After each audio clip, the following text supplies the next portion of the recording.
Welcome to the Skills Shack, and the first in our series to help you plan and start your business.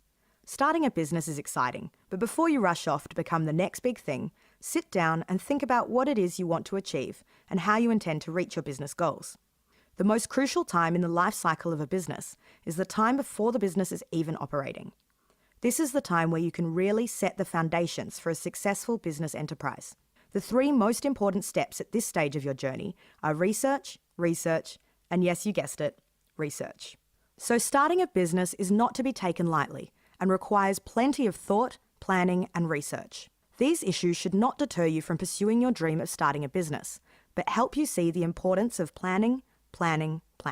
Prepare yourself as best you can by doing the research, asking questions, talking to family and friends, and in this way, you will ensure that you are as informed as possible when it comes time to decide whether to proceed.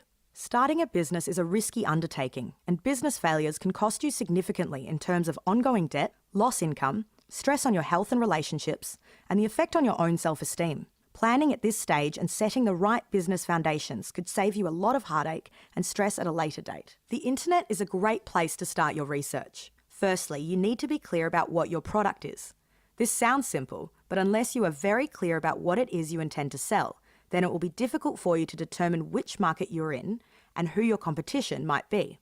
If you are starting a completely new business with a new product or service, you will need to consider whether there is a market for your product or service and whether the demand from that market will be sufficient to allow your business to sell enough product to cover its costs and to pay you an income.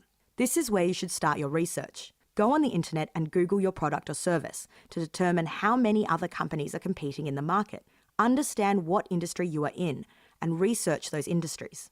Most industries have peak bodies, which are organisations that represent their members in particular industries. These can be a great source of information about what is happening in the industry, who the big players are, and whether demand is strong or weak. Similarly, most industries have trade magazines or publications. These are also a great source of information. Most can be purchased directly or accessed online. You need to research where your industry is heading over the next 5 or 10 years.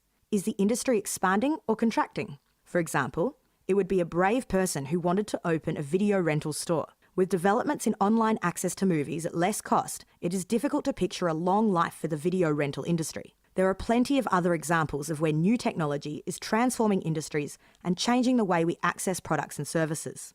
If there are companies in the market already providing similar products or services, you will need to consider whether you can compete with these companies and whether there is any unmet demand in the market.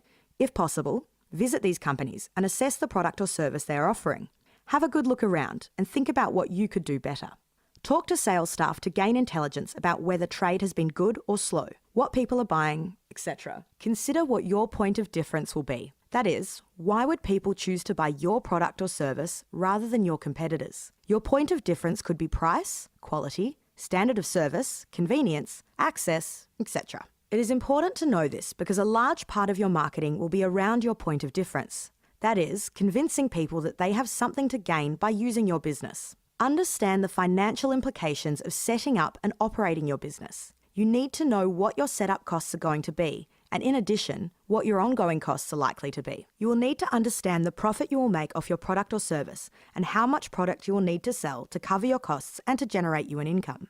How will you fund the startup costs, and will you have enough reserve funds to support the business while it is becoming established?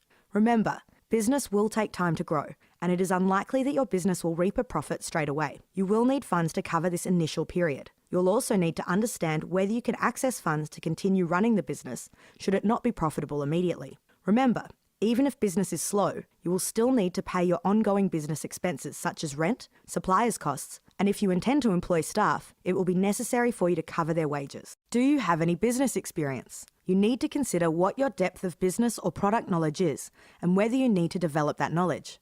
There are any number of courses available to develop your skills in bookkeeping, customer service, financial management, records keeping, taxation requirements, business rules and regulations, etc. If you are lacking knowledge in certain areas, it is best to identify these early so you can develop your knowledge before your time is consumed with running your business. If you are considering entering an industry or selling a product with which you have no knowledge or experience, then you should consider working in that industry first before starting your own business. In addition to the practical research you need to undertake, it is also vital for you to consider the more personal aspects of your decision to start a business. Firstly, take the time to complete an honest assessment of your motivation for starting a business, as this will tell you a lot about whether you're ready to start a new venture. Starting a new business will take you a lot of time, effort, and money, and you really need to be doing it for the right reason. For example, if you're simply trying to create a job for yourself, it is likely that you will struggle once the business pressures start mounting up. On the other hand, if you have a passion for your product and you love working with people, then those personal traits will help support you through the difficult times. Owning a business is not like working for a boss. While it has its rewards, often the hours are long, the responsibilities are great, and you will initially earn less than you would working for someone else. Many successful business owners will tell you that the most important asset is your drive and determination to see the business succeed.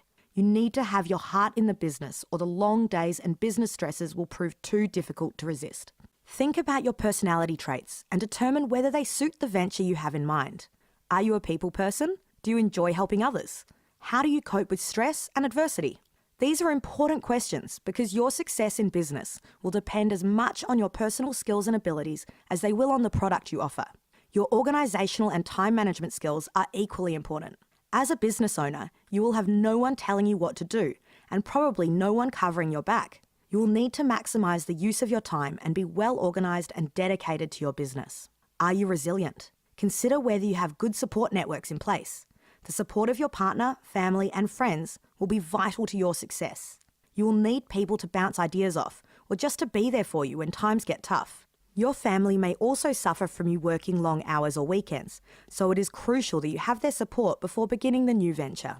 Both state and federal governments provide free online resources and advice for people starting their own businesses. Federal government managed or funded sites include business.gov.au, ato.gov.au, enterpriseconnect.gov.au, becaustralia.org.au, and digitalbusiness.gov.au. State governments also have their own websites with advice for business owners. For example, business.qld.gov.au and smallbusinesssolutions.qld.gov.au. There are also many sites dedicated to sharing general business knowledge and advice.